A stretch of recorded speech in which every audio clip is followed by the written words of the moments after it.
Canto and Patchett. In a grand mansion in an unnamed South American country, a lavish birthday party is underway.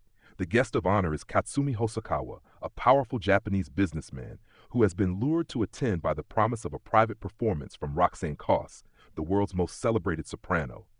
Diplomats, dignitaries, and executives gather under chandeliers, enchanted as Roxanne's voice fills the air. But just as her final note fades, the lights go out, and gunfire erupts. A band of armed guerrillas storms the mansion, intending to kidnap the country's president. But the president stayed home to watch his favorite soap opera, leaving the terrorists with the wrong crowd of hostages. What begins as a botched operation spirals into a long, strange standoff. The mansion becomes both a prison and a world unto itself, sealed off from time and the outside world. Days turn into weeks. Fear gives way to uneasy routine. Captors and captives, men and women from opposite sides of power, begin to coexist.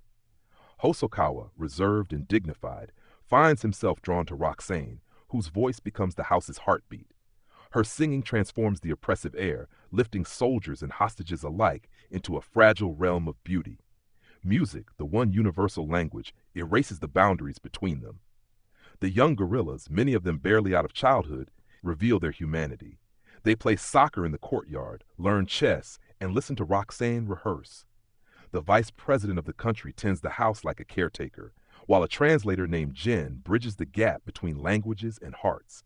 Under the same roof, love begins to bloom in unlikely places, between captor and captive, artist and admirer, man and woman, bound by a shared suspension of the ordinary world. Outside, the government waits, negotiating, threatening, preparing. Inside, a fragile peace holds. The mansion becomes a sanctuary of art, tenderness, and possibility, a place where people forget who they are supposed to be. Yet the illusion cannot last forever. When the final rescue comes, it is swift and brutal.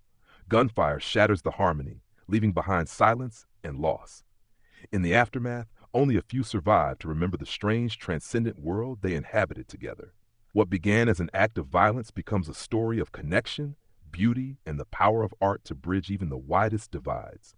In Bel Canto, Patchett captures the exquisite irony of human nature, that in captivity, hearts can find their greatest freedom.